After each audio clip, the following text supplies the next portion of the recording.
Good day po mga kapatid, isang mapagpalang araw po sa inyong lahat. So ako lubos na nagpapasalamat sa Diyos sa pribilehiyo na patuloy na ipinagkaloob sa atin. So ang topic po natin ay patungkol sa pag-ibig. Wow, di ba?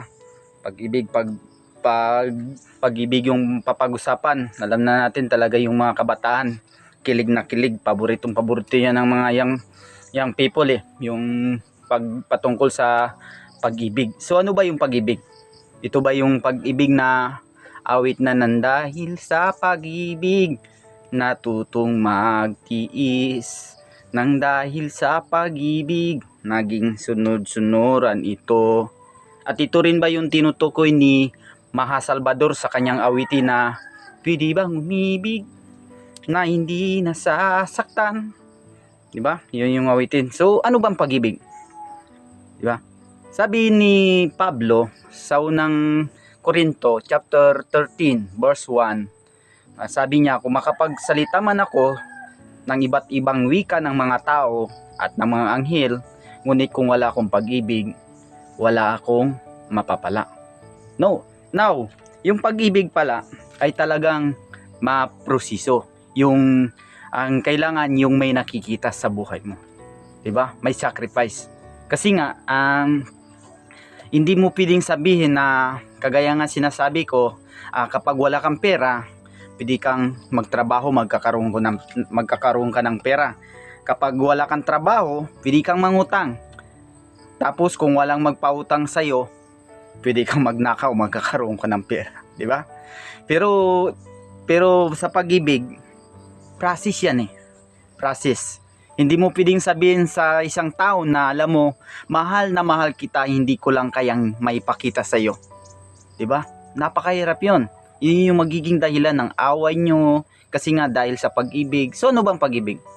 Sabi ni Paul dito sa unang Korinto, chapter 13 pa rin, verse 4, sabi niya, ang pag-ibig ay matiyaga at magandang loob. Hindi mainggitin, hindi mayabang, ni mapagmataas man. Yun daw yung pag-ibig. Kailangan matiyaga, may pagtitiis. 'Di ba? Yung may pagtitiis tayo. Amen. Kaso lang yung karamihan sa panahon natin, sa sitwasyon natin ngayon, makorek mo lang, wala na, nanlalamig na yung pag-ibig. Makorek mo lang sa kanyang ginagawa, wala na, magtatampo na sa nagkorek. Yun ba yung pag-ibig? Tapos wala nang tiyaga yung ginagawa dati na talagang palasimbaw, mahilig magbulay-bulay lagi ng kanyang salita, hindi na nagagawa. Amen. At tapos yung nakakalungkot dun mga kapatid, mas pinapamuhay na nila. At may masakit pa akong nasaksiyan mismo. Hindi ko na lang sabihin kung saang lugar, basta nasaksiyan ko na kung sino pa yung may ginagawang masama, sila pa yung nahiya alos magpakita sa mga kapatiran. Diba? Sila pa alos na ayaw na talagang umatin ng church. Kasi nga may ginawa silang kabalbalan o palpak sa kanilang buhay. Sila pa yung nahiya, diba? Yung nakakalungkot. Kaya nga sabi ko lagi, sa buhay natin bilang mananampalataya, walang istinted sa atin. Lahat tayo makakaranas ng mga pagsubok. Pero walang namang choice Wala tayong chance, walang choice na kung hindi magpatuloy at magpatuloy na maglingkod sa Panginoon. Kasi nga always yung Diyos mananatiling Diyos. Hindi naman tayo pipilitin ng Diyos, yun lang maganda. Will natin. Pero paano? Paano kung dumating ang tinatawag na paghukom? Ano yung iharap natin? Ano yung iharap natin sa harapan ng Panginoon? Di ba? Wala. Ang sabi ni Paul dito, ituloy lang natin topic natin. Sa verse 5, hindi magaspang ang pag-uugali, hindi makasarili, hindi magagalitin o mapagtanim sa kapwa, hindi niya kinatutuwa ang gawaing masama, ngunit ikinagagalak ang katotohanan. Ano daw? Yung pag-ibig, hindi niya ikinakatuwa ang gawaing masama. 'Di ba? Sabi niya dito, hindi niya ikinatutuwa ang gawaing masama, ngunit ikinagagalak niya ang gumawa ng mabuti, kaganagalak ang katotohanan. Yun, yung pag-ibig daw, hindi nagagalak sa gawaing masama. Di ba? Sabi ng Panginoong Hesus sa Mateo, yamang kayo'y ilaw ng sanlibutan, dapat ninyong paliwanagin ang ilaw sa inyo. Dapat tayo'y nagliliwanag. Dapat hindi tayo nagagalak sa gawaing masama. Kapag alam mo na masama, huwag mo ikagalak yun. Di ba? Kaya nga maraming piki na pag-ibig dito sa mundo, mga kapatid. Tapos sabi ni Paul, ang masamang kasama ay nakakapagpasira ng mabuting ugali. Amen. I-balance, check yourself. Yun lagi yung sinasabi ko. Check yourself. I-check mo yung sarili mo lagi, kapatid. Huwag lagi sa iyong kapwa. Baka sa puro mo kabantay sa iyong kapwa, hindi mo na nababantayan ang iyong sarili. Na ikaw pala ay mas malala yung gawain mo kaysa sa kanya. Sabi ni Pablo, yung pag-ibig ay hindi natutuwa sa gawaing masama. Tayo'y nagliliwanag. So ikaw, paano ka nagliliwanag sa mundo? Paano ka nagliliwanag sa iyong mga kabarkada? Paano ka nagliliwanag sa iyong mga kaklase? Paano ka nagliliwanag sa iyong katrabaho? Nakikita ba ang Panginoong Jesucristo sa buhay mo? 'Di ba? Yung tanong ko, yun yung tanong ko. 'Di ba? Tayo'y ilaw. Sabi ni Juan dito sa unang Juan chapter 3 verse 18, sabi niya dito, basahin ko lang. Unang Juan, chapter 3, verse 18, sabi niya, mga anak, huwag tayong magmahal sa pamamagitan lamang ng salita, subalit ipakita rin natin ang tunay na pag-ibig sa pamamagitan ng gawa. Ina-apply. Nakikita yung pag-ibig sa buhay natin. Diba? Na tayong may Diyos na sinasamba at tayo'y mga Kristiyano. Kristiyano ka pero sa kasuotan mo hindi mo binabalansi. Kristiyano ka sa trabaho mo hindi mo binabalansi kung ano yung trabaho mo, kung nakakalugod pa ba sa Diyos. Yung kasuotan mo, nakakalugod pa ba sa Diyos? Di ba? Ilaw tayo, mga kapatid. Sa topic natin ito, wala akong may tinutukoy dito. Pero kung nasasaktan ka o natatamaan ka sa mga salitang ito, ikaw na yung tinutukoy ko. Diba? Liwanag tayo. Sa mga babae, baka sabihin nyo, si Kuya yung gawa-gawa lamang na binabawal. Sinulat po yan ni Pablo kay Timothy. Chapter 2 verse 9, sabi niya, sa mga babae, huwag kayong magarbo o maging maarti sa inyong kasuotan. Now, gusto mong irespeto ka. Respetuhin mo muna yung sarili mo, kapatid. At ito pa, ang lakas ng loob mo mag-share o mag-post sa Facebook, sa social media ng lahat. Ang lakas lahat. Kayang-kaya mo nang i-share. Pero ni isang verse, hindi mo kaya. Tapos sasabihin mo, I am Christian. Isa akong Kristiyano.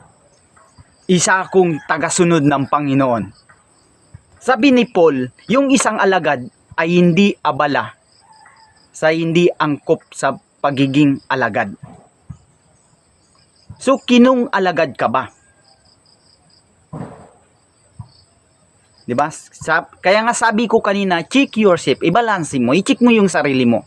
Baka ibang alagad na. Baka ibang hari na yung pinaglilingkuran mo. Baka hindi na yung tunay na pastol ang pinaglilingkuran mo. Tapos nag-i-SP ka, Lord blessing, blessing Lord, blessing Lord. Gusto mo ng blessing pero yung ginagawa mo hindi nakakalugod sa Panginoon. Gusto mo ng pagpapala, gusto mo maayos, ma-restore ang pamilya nyo, pero ikaw na unang tinawag ng Panginoon ay hindi nagiging seryoso sa Kanya. Na paano ka nagliliwanag? Amen.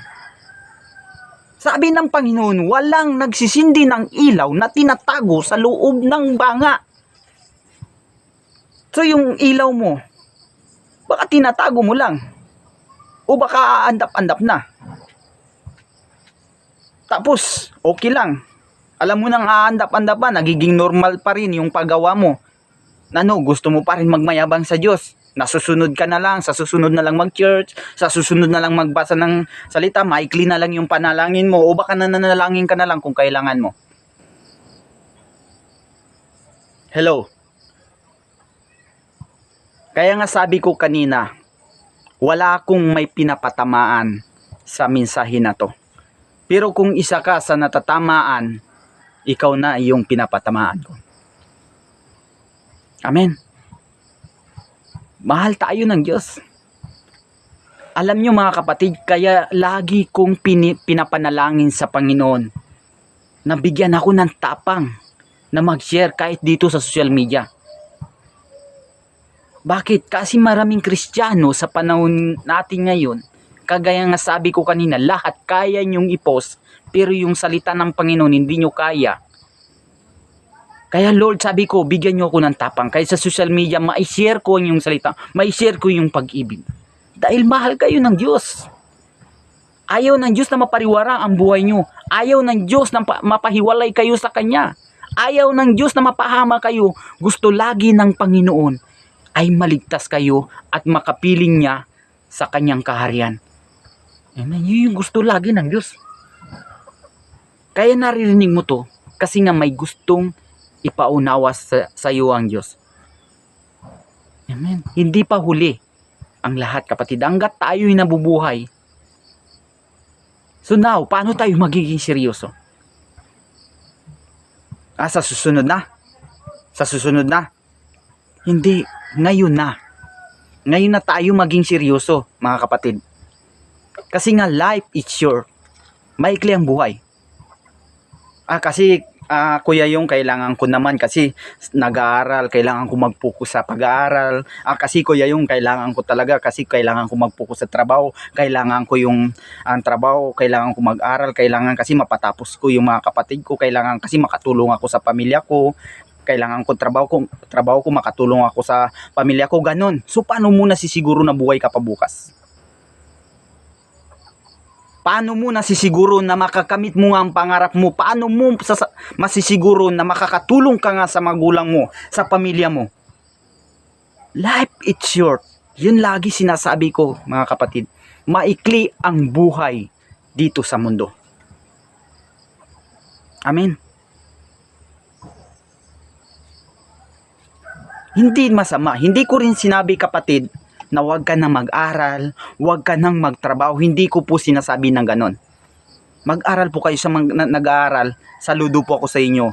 Magsipag po kayo mag-aral. Kasi ako, inaamin ko lagi, hindi po ako nakapagtapos ng ng elementary. Grade 3 lang po ako. Yun po lagi pinagyayabang ko sa inyo. Grade 3 lang po ako sa biyaya ng Panginoon.